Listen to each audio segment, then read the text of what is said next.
पधारे हुए हमारे अभिभावक बंधु और सभी मेधावी स्टूडेंट जो आज पधारे हुए हैं, सभी को मेरी ओर से हार्दिक शुभकामनाएं, कोटिशाह बधाइयाँ, बहुत बहुत शुभकामनाएं। मैं पूरे अंतरात्मा से दिल से आपको बधाई देता हूं और ईश्वर से प्रार्थना करता हूं कि आपका भविष्य जो है हमेशा सुखमय रहे, सुखद रहे, फूलों के गुलाब के फूल के जैसा महकता रहे।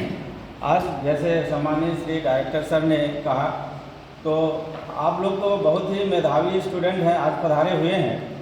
आप लोगों को क्या कहूँ मैं, आप लोगों से तो हम खुद शिक्षा ले रहे हैं, कैसे आप लोग इतना परसेंट ला रहे हैं। बहुत ही मेहनत किया आप लोगों ने और इसी तरह आप लोग मेहनत करते रहें। बस मेरी ये सलाह है कि आप लोग जहाँ भी जाएं, जिस फर्म पर जाएं, अभी तो आप लोग एजुकेशन में ही हैं, तो किसी भी इंस्टीट्यूट में आप पढ़ रहे हैं तो वहाँ के केवल आपको गुण देखना है, क्योंकि दोस्त तो हर जगह मिलेंगे, गुण और दोस्त सभी में।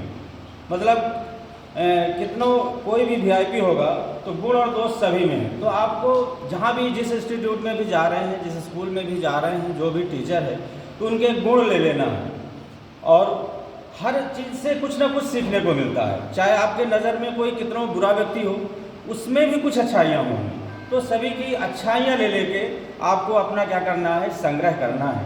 और भविष्य में आप सब लोग अपना एम बना लीजिए, वैसे बनाए ही होंगे तब इस मुकाम पर पहुँचे हैं, क्योंकि इतने बड़े कंपटीशन में टॉप 3 में आना है कोई साधारण बात नहीं। मैं स्वयं एक शिक्षक हूँ और मुझे मालूम है कि एक एक नंबर के लिए बच्चे कितना संघर्ष करते हैं।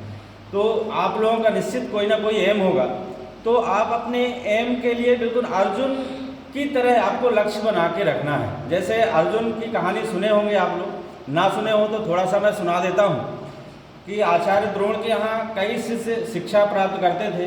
जैसे 5 पांडव थे, उसमें एक पांडव का नाम अर्जुन था, युधिष्ठिर थे, भीम थे, अर्जुन थे, नकुल थे, सहदेव थे।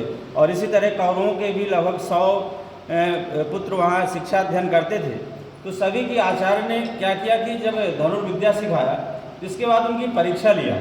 एक पेड़ पर उन्होंने एक चिड़िया को बैठा दिया और उसके आँख को निशाना बनाना था, ऐसा ऑब्जेक्ट सभी को दे दिया। और धनुष बाण में जब निशाना लगाते थे तो आचार्य सभी से पूछते थे कि आपको बाण छोड़ना नहीं है, जब मैं कहूँगा तब छोड़ना है। तो एक और आचार्य को लगभग मालूम था, क्योंकि गुरु को सब मालूम हो जाता है जब वो शिक्षा देता है कि किसका निशाना सही रहे। तो अर्जुन को उसने सबसे पीछे रखा, क्योंकि उनको मालूम था कि अर्जुन का निशाना सही जाएगा। तो सभी का उन्होंने एक एक करके पूछा कि आपको इस पेड़ पर क्या दिख रहा है। तो सब निशाना लगाते थे और बताते थे कि गुरुदेव पेड़ दिख रहा है और उसमें एक तोता भी दिख रहा है, टहनी दिख रही है। तो आचार्य ने किसी को बाण छोड़ने की अनुमति नहीं दिया। अंततः लास्ट में अर्जुन की बारी आई और अर्जुन से पूछा, अर्जुन तुम्हें क्या दिख रहा है? तो बोले, मेरे को केवल और केवल तोते की आँख दिख रही है, चिड़िया की आँख दिख रही है और कुछ भी नहीं दिख रहा है गुरुदेव। और उन्होंने उन्हें आज्ञा दिया कि तुम बाण चलाओ। और जब उसने बाण चलाया तो वो जाके उस तोते के केवल आँख में ही वो बाण लगा। तो इसी तरह आपको अपना उद्देश्य, जैसे आपने अभी ये बेटा ने कहा कि मैं यूपीएससी की तैयारी करूँगी, हमारी बहुत बहुत शुभकामनाएँ हैं। और तुम अर्जुन की तरह ही उस यूपीएससी को ही देखना और कुछ भी मत देखना। और आज हम इस सभा से कह रहे हैं कि तुम यूपीएससी में बिल्कुल सक्सेस होगे, क्योंकि अर्जुन की तरह देखते रहना। इसी तरह सभी छात्र सक्सेस हों, केवल अर्जुन की तरह आप लोग निष्ठा रखें और अपना ध्यान केंद्रित बनाकर रखें। और आप लोगों को बहुत बहुत शुभकामनाएं, बहुत बहुत बधाइयाँ। जय हिंद।